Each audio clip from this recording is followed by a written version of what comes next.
Quando a gente vê a maioria dos hipnólogos falando sobre a hipnose ericksoniana, geralmente a gente vai ver eles resumindo a hipnose ericksoniana como o uso de padrões hipnóticos de sugestão indireta e o uso de metáforas e de histórias muito longas.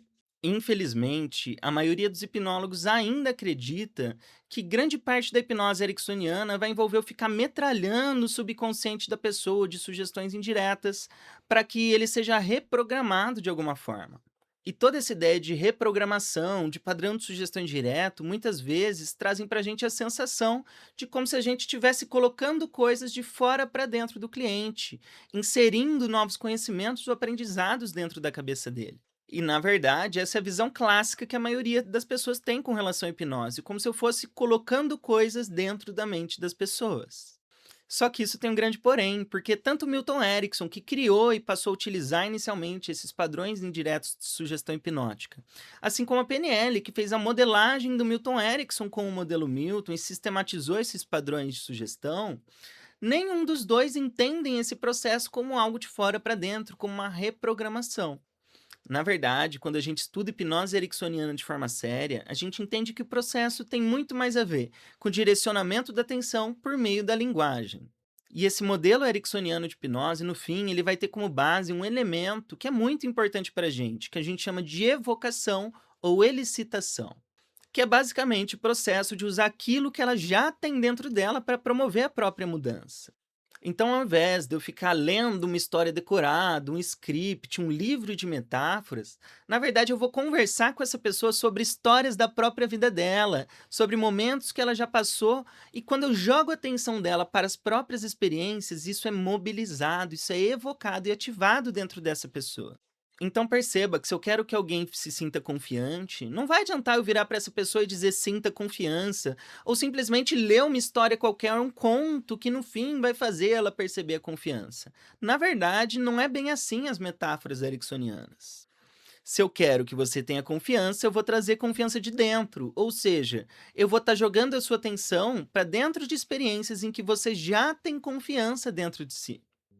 Então, ao invés de eu virar para o meu cliente de simplesmente dizer tenha confiança, que é uma sugestão direta, eu vou estar ativando essas associações e as experiências que ele já tem, já possui confiança dentro.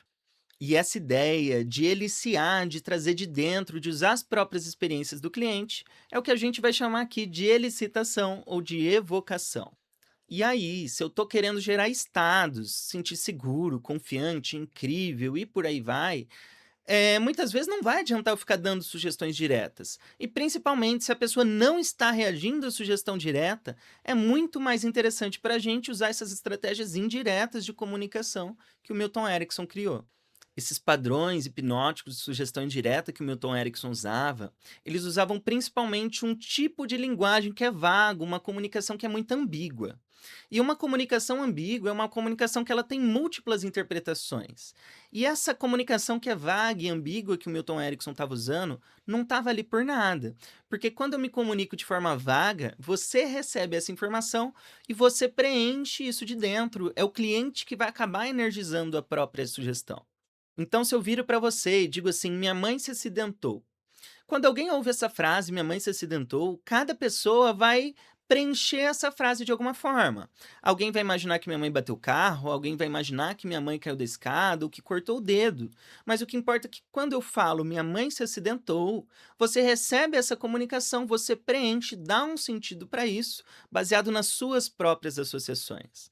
Então, por mais que eu esteja falando a mesma coisa para diferentes pessoas, cada pessoa vai poder preencher e trazer um significado diferente a partir da mesma sugestão.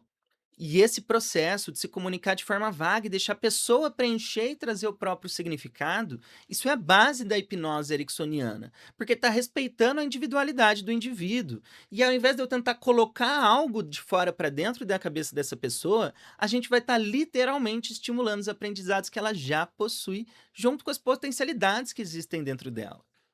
E aí, na hipnose ericksoniana, ao invés de eu estar metralhando o subconsciente da pessoa com padrões indiretos de sugestão, a gente vai estar fazendo justamente o oposto.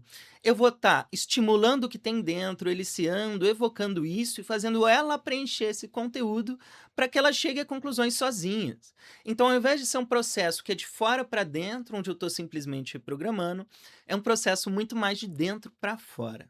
E se você assistiu esse vídeo até aqui, gostou, aprendeu alguma coisa, clica no like, comenta, compartilha com um amigo seu que também pode gostar. E vejo você na próxima. Um grande abraço.